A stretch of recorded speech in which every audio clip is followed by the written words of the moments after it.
کہ باپ اور ماں سے بچہ ڈرتا ہے کہ ماں ناراض نہ ہو جائے مجھے کھانا نہیں دے گی.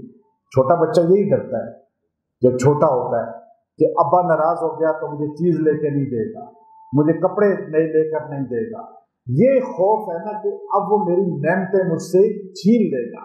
آپ اللہ سے ایسے ڈریں کہ اللہ کی ذات ہم سے نعمتیں چھین نہ لے. اللہ ناراض ہوگا تو نعمتیں چلی جائیں گی, اور راضی ہوگا نعمتیں آئیں گی. اتنی نعمتیں آئیں گی, اللہ فرماتا ہے قرآن پاک میں وَإِن تَعُدُّوا نِعْمَةَ اللَّهِ لَا تُحْصُوهَا, کہ میں اتنے انعامات کروں گا جب میں راضی ہوں گا تو تم گن بھی نہیں سکو. امام غزالی رحمۃ اللہ علیہ نے احیاء العلوم اپنی کتاب ہے 3 جلدوں میں, اس میں یہ روایت لائی حدیث قدسی. اللہ نے حضرت موسیٰ علیہ السلام پہ وحی کی, اے موسیٰ اپنے بنی اسرائیل والوں کو بتا دو کہ جب یہ گناہ کرتے ہیں تو میرا غضب, میں ناراض ہوتا ہوں تو میرا غضب ان پہ نازل ہوتا ہے, اور جب میرا غضب آتا ہے تو ان پر بیماریاں آتی ہیں, پریشانیاں آتی ہیں, سیلاب آتے ہیں, زلزلے آتے ہیں, اور ان کی معیشت تنگ ہو جاتی ہے, غربت مہنگائی زیادہ ہو جاتی ہے. اور پھر میرا غضب جو برستا ہے تو وہ ان کی 7 پشتوں تک, نسلوں تک چلا جاتا ہے. یہ حکومت ٹھیک کر لے گی, نہیں اگلی ٹھیک کر لے گی, اگلی اور مہنگائی کم کر دے گی, پیٹرول سستا ہو جائے گا. اب آرام ہے, آرام ہے یا نہیں, آگے اور مہنگا ہوگا. راضی کس کو کرنا ہے؟ کسی پارٹی کو نہیں, کسی سیاسی مذہبی پارٹی کو نہیں, بلکہ ہم اللہ کو راضی نہیں کرتے, ہم پارٹیوں کو راضی کرتے ہیں. جس دن اللہ کو راضی کرنے کا نظام بن گیا نا, یہ معیشت ساری سیٹ ہو جائے گی. آپ کو پارٹیوں کی ضرورت نہیں ہے, آپ دھوکے کھاتے رہیں گے, چونکہ دجال قیامت تک آنے ہیں. دجال سے پناہ مانگا کریں. یہ سارے دجال ہیں, یہ جو قانون بنانے والے ہیں, یہ نظام چلانے والے ہیں, یہ لوٹ کے کھانے والے ہیں, اس میں سارے ہی ہیں. نیچے چپراسی ریڑھی والے سے لے کر اوپر تک سارے ہیں یا نہیں؟ لوگ مسجدوں میں لوٹ کے کھا جاتے ہیں, پھر جو گمراہ ہے پھر مسجدوں سے جوتے چوری کر لیتے ہیں, نہیں کرتے. جس قوم کی مسجدوں میں جوتے محفوظ نہ ہو اس کی خزانہ محفوظ ہوگا؟ نہیں ہوگا. اگر آپ نے کسی قوم کو دیکھنا ہے نا, میں بڑی عجیب بات ہے, کراچی کے ایک بہت اللہ والے آئے 1997-98 کی بات ہے, اب تو اللہ کے پاس ہی پہنچ گئے, شہادت کا مقام پا گئے. تو انہوں نے کھسا پہنا ہوا تھا, بہت قیمتی قسم کا لباس بھی بڑا قیمتی تھا ان کا, بڑے ذوق والے تھے وہ. تو ہم مسجد میں نماز کے لیے گئے تو انہوں نے باہر ہی, وہاں سپر مارکیٹ کی مسجد ہے, وہاں باہر ہی جوتا اتارا عشاء کی نماز میں. تو میں نے کہا یہ جوتا اندر لے جاتے ہیں, کہا نہیں ادھر ہی رہنے دیں, یہ چوری نہیں ہوگا. میں نے کہا جی آپ کیسے کہہ سکتے ہیں, یہاں چوریاں بہت ہوتی ہیں. تو آپ نے کہا آپ چھوڑ دیں, انشاءاللہ یہ چوری نہیں ہوگا, میں آپ کو بڑے دعوے سے کہہ رہا ہوں. اندر چلے گئے, نماز پڑھی, اس کے بعد جو وقت لگتا ہے وطر سنت میں, باہر آئے, جوتا وہی رکھا ہوا. تو میں نے تو اندر جا کے ایک جوتا ادھر رکھا اور دوسرا ادھر رکھا اپنا جوتا. یہی ہوتا ہے نا طریقہ. انہوں نے اپنے جوتے باہر ہی اتار کے اندر چلے گئے. میں واپسی پہ آیا, میں نے کہا حضرت یہ آپ نے عجیب کام کیا, یہاں تو سے تو روز چوریاں ہوتی ہیں, میں تو جوتا ایک ادھر رکھتا ہوں دوسرا ادھر رکھتا ہوں, یہ شروع سے روٹین ہے, تو تب بچتے ہیں, ورنہ ایک جگہ جوتا ایک جیسا رکھا ہو تو چھوڑتا کوئی نہیں ہے. ہمارا گارڈ یا کھڑا رہا, اس کے سامنے جوتا نیا چوری کر کے چلے گئے. وہ گارڈ اندر چوروں کو دیکھتا رہا اور چور اس کے سامنے اٹھا کے لے گئے. کیمرے میں جب ہم نے دیکھا تو گارڈ کے پاس سے چوٹے چوری ہوئے, اور گارڈ اندر دیکھ رہا تھا مسجد میں کوئی چور نہ ہو, چور باتھ روم سے نکل کے لے کے چلا گیا. یہ حال ہے اس قوم کا. تو میں نے کہا یہ کیسے آپ کو فارمولہ ملا کہ آپ کیسے وصول سے کہتے ہیں جوتا چوری نہیں ہوگا؟ کہا دیکھو چور جو ہے اس کے مقدر میں حلال ہے, آپ بتائیں ہے؟ چور کا مقدر میں حرام ہی ہے نا, حلال کبھی. تو میں نے اپنے اکابر سے, وہ کہتے ہیں میں نے اپنے مرشد سے سنا تھا کہ وہ کہتے تھے جب جوتا اتارو تو یہ کہہ دو اللہ کے سپرد کیا, چور پہ حلال کیا. اللہ پہ, اللہ کے اور چور پر, اور حلال ہے اس کے مقدر میں. آپ گاڑی کھڑی کریں, آپ یہ جملہ کہیں, بڑا اہم جملہ بتا رہا ہوں, اللہ کے سپرد کیا اور چور پر حلال کیا. گھر کو تالا لگائیں کہ اللہ کے سپرد کیا, چور پہ حلال کیا.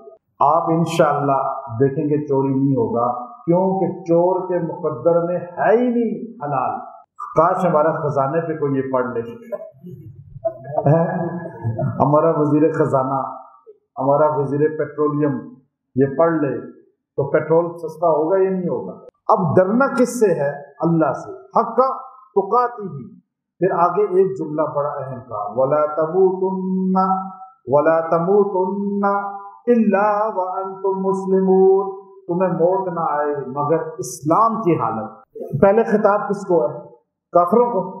کافروں کو تو نہیں خطاب، پہلے خطاب یا ایھا الذین آمنو، اور آخر میں کس کو کہا جا رہا ہے کہ اسلام پہ مرنا، ایمان والوں کو۔ عجیب بات نہیں ہے؟ آپ کو تبلیغ والے جب گشت کرتے ہوئے آتے ہیں کہتے ہیں جی ہماری بات سن لو، میں مسلمان ہوں، مجھے کیا تبلیغ کر رہے ہو، کافروں کو تبلیغ کرو، یہی کہتے ہیں نا، ہر بندہ یہی کہتا ہے۔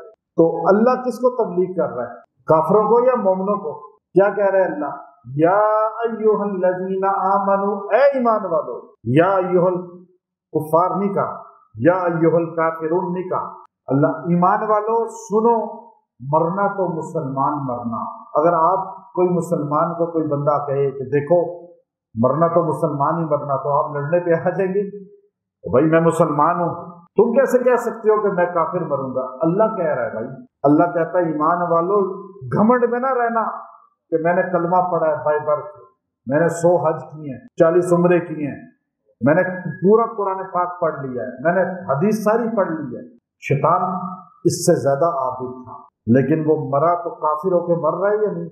جب مرے گا تو اس کا حال بھی کافر ہے، پڑھ لیا، سب کچھ کر لیا، سارے نبیوں کی زیارت بھی کر لی ہے، سارے نبیوں، ولیوں، صحابہ، اہل بیت کی زیارت کی یا نہیں کی، اور ان پہ بھی داؤ چلاتا رہا، لیکن آج تک مردود ہے۔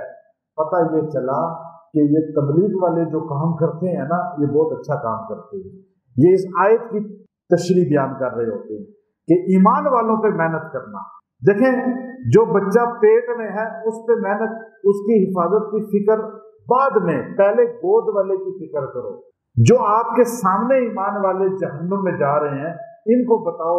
دیکھو حضرت عمر رضی اللہ تعالیٰ عنہ فرماتے تھے کہ مجھے افسوس نہیں ہے اس بندے پہ جس نے 100 سال کفر میں گزارے، وہ کافر رہا، مرتد رہا، اللہ کو نہیں مانا، نبی کو نہیں مانا، اور اتنی اس نے عبادت کی اپنے انجیل اور تورات کی کہ وہ عبادت کرتے کرتے کرتے ہڈیاں ہو گیا۔ ایک ہڈیوں والے کو دیکھا تھا آپ نے، ایک بندہ تھا بدھسٹ قسم کا، آپ نے تو نہیں دیکھے شاید قریب سے، میں نے تو بہت دیکھے ہیں یہ سارے جو یوں ریاضت کرتے ہیں۔ میں مہاتما بدھ جہاں پیدا ہوا نا، بدھسٹ کا بڑا، میں اس جگہ گیا ہوں، مندر ہے، اس سیڑھیاں چڑھ کے سانس پھول گیا، میں نے کہا نہیں جائیں گے وہاں جا کے توحید بیان کریں گے۔ اللہ کا فضل ہے، وہاں کھڑے ہوئے ایسے بتوں کے آگے کانگڑی ایسے ہڈیاں بنے ہوئے ہیں، اور پورا دن اس طرح بیٹھتا ہے، کوئی اس طرح بیٹھتا ہے، کوئی ٹانگ اس طرح رکھتا ہے، عجیب ایت ہے۔ کس کو وہ راضی کرنا چاہتے ہیں؟ اللہ کو، لیکن طریقہ محمد عربی کا نہیں ہے، کیونکہ طریقہ نبوت کا ہونا چاہیے۔ ہمارے پاس سرکار دو عالم کی ہستی ہے، محمد عربی صلی اللہ علیہ وسلم کی ہستی ہے، ہم خوش قسمت ہیں۔ تو اب آپ دیکھیے، میں اس کو دیکھا، میں نے وہی یہ بیان کیا، وہ ریکارڈ ہے ہمارا، میں نے یہی جملہ کہا جو بتا رہا ہوں۔ حضرت عمر نے کہا اس پر مجھے افسوس نہیں ہے جس نے 100 سال عبادت انجیل، تورات اور وید پرکاش اور وہ جو گرو جی کی ہے، گرو نانک، ان ساروں کی عبادت کی، کمیونسٹ رہا، اپنی اپنی یوگا کرتا رہا، عبادت کرتا رہا، لیکن پیدا بھی کافر ہوا، زندگی بھی کفر پہ گزاری، مرا بھی کافر۔ عمر بن خطاب کہتے ہیں مجھے اس پہ کوئی افسوس نہیں ہے، لیکن مجھے افسوس اس مسلمان پر ہے جو مسلمان کے گھر میں پیدا ہوا، نام مسلمانوں والا تھا، ساری زندگی مسلمان بن کے گزاری، لیکن مرتے ہوئے کافر ہو گیا، اسلام سے محروم ہو گیا، کلمے سے محروم ہو گیا۔ میں بریگیڈیئر صاحب یہاں ہمارے پاس تشریف لائے تھے، ایم ایچ کے ہیڈ تھے، وہ مجھے فرمانے لگے، بہت پرانی بات ہے، کہنے لگے کہ میں ایمرجنسی کا انچارج ہوں اور ڈاکٹر ٹاپ کے ہیں، وہ کہنے لگے میرے پاس 200-250 بندے میرے ہاتھوں میں مرے ہیں، 1-2 نے کلمہ پڑھا ہے، باقی سب ادھر ادھر کی گالیاں دیتے ہوئے مر گئے۔ وَلَا تَمُوتُنَّ إِلَّا وَأَنْتُمْ مُسْلِمُونَ، مرنا تو اسلام پہ مرنا۔ یہ اللہ تبلیغ کر رہا ہے نا، تو یہ کام آپ کا ہے، ہر مسلمان کا ہے۔ ہر ممبر سے، مسجد سے یہ صدا گونجنی چاہیے، آپ اپنی اولاد کو بتائیں، اپنی بیویوں کو بتائیں، بچیوں کو بتائیں، مرد عورتوں کو بتائیں کہ دیکھنا مرنا تو مسلمان ہی مرنا۔ اب یہ کالج یونیورسٹی میں، اسکول میں اگر یہ تعلیم دی جائے اور بتایا جائے بچوں یہ خالی نہ کہو کہ ہم مسلمان ہیں، بلکہ یہ بھی کہو کہ اللہ ہمیں کلمے ہی پر موت دے۔ اصل میں تو اللہ نے کہا نا وَلَا تَمُوتُنَّ إِلَّا وَأَنْتُمْ مُسْلِمُونَ، مت تمہیں موت آئے مگر اسلام والی۔ وہ کیسی آئے گی؟ آپ نے فرمایا نبی صلی اللہ علیہ وسلم نے کہ تم جیسی زندگی گزارو گے تموتون کما تحیون، حدیث وتبعثون کما تموتون، اتنا فارمولہ بہترین بتایا سرکار دو عالم صلی اللہ علیہ وسلم نے۔ آپ چاہتے ہیں کلمے پر موت آنا؟ چاہتے ہی نہیں چاہتے؟ اسلام پہ چاہتے ہیں نا؟ میں بھی چاہتا ہوں انشاءاللہ کلمے پر موت آئے گی، ایمان پر آئے گی ہماری، لیکن فارمولہ ہمیں ہمارے آقا نے سے وہ سرکار دو عالم صلی اللہ علیہ وسلم کا 2 جملوں کا فارمولہ، تموتون تمہیں موت آئے گی، کما تحیون جیسے تمہاری زندگی گزرے اسی انداز میں موت آئے گی۔ کنڈکٹر ہو، نماز نہیں پڑھتے، لاری اڈے پہ آوازیں لگاتے ہو تو مرتے وقت آوازیں ہی لگاتے رہو، گانے سن رہے ہو ساری زندگی گانوں پہ، ڈانسوں پہ، نائٹ کلبوں پہ، ڈسکو پہ گزار دی مرد عورتوں نے، تو نماز نہیں پڑھی، قرآن زبان پہ ذکر نہیں، کوئی تسبیح نہیں، تو مرے گا گانا گاتے ہوئے۔ آپ آزما کر دیکھیں۔ وہ بریگیڈیئر صاحب بتا رہے تھے کہ میرا ایک بندہ مرا میرے سامنے، تو میں اسے کہہ رہا ہوں لا الہ الا اللہ من کان آخر کلامہ لا الہ الا اللہ دخل الجنہ، جس کا آخری کلمہ لا الہ الا اللہ ہوگا سیدھا جنت، کوئی اس کا حساب کتاب نہیں۔ یہ محنت کرنی چاہیے نہیں؟ اب آپ کیوں مسجد میں بیٹھے ہوئے ہیں کہ آپ اس آخری کلمے کے لیے یہ ساری محنتیں کیوں ہیں؟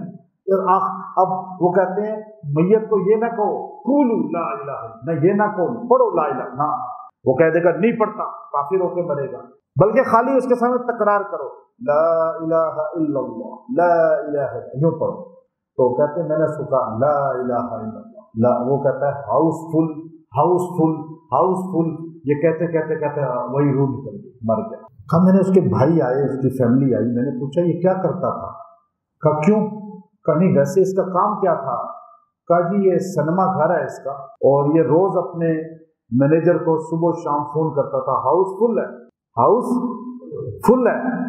یہ صدر کا کیپٹل سنیما ہمارے دوست نے خریدا نا، تو مجھ سے آ کے مشورہ کیا، وہ میرے سے مشاورت کرتے ہیں سارے، پنڈی میں بہت پلازے خریدے صدر میں، ہر چیز میں مشورہ کرتے ہیں، الحمدللہ بہت آگے چلے گئے مال میں۔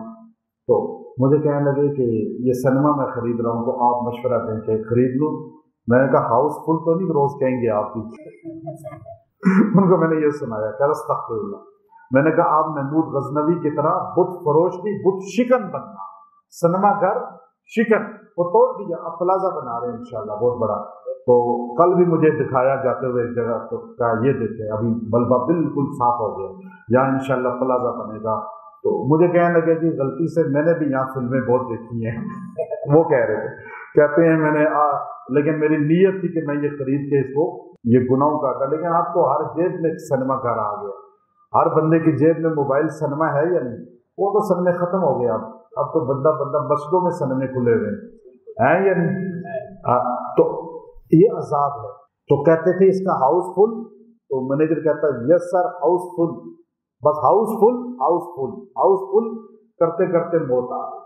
آپ سوچئے گا کہ ایسا تو نہیں ہے آپ کو بھی بیوی کو گالیاں دیتے ہوئے سارا دن گزر رہا ہے، بچوں کو کوستے ہوئے، عورتیں گالیاں دے رہی ہیں، عورتیں خامد کو کوس رہی ہیں، غیبتیں کر رہے ہیں، ایک دوسرے کی ٹو میں لگے ہوئے ہیں، بس جب بیٹھتے ہیں تو غیبت غیبت غیبت، گالیاں گالیاں، بدگمانیاں اور ناشکریاں کہ بس یہ نہیں ہے وہ نہیں ہے، اس کے پاس یہ آ گیا۔ جو یہ کرتا رہتا ہے نا سارا دن، اسے کبھی موت کلمے پہ نہیں آتی۔ آپ راضی رہے اللہ کی تقدیر پر، اور پھر اس کے بعد یہ جملہ وَلَا تَمُوتُنَّ إِلَّا وَأَنْتُمْ مُسْلِمُونَ، نہ تمہیں موت آئے مگر اسلام پر۔ تو اللہ کے رسول نے کیا فرمایا؟ آخری جملہ بتاتا ہوں، بس تھک گئے ہیں نا، تھکے ہیں۔ میں بڑے دور سے، میں اسلام آباد پورے کا چکر کاٹ کے 6 جگہ سے ہو کے میں بھاگتا ہوا پہنچا ہوں کہ چلو آپ کی قضا نہ ہو شب جمعہ۔ تو اب آخر یہ فارمولہ یاد رکھیں، تموتون کما تحیون،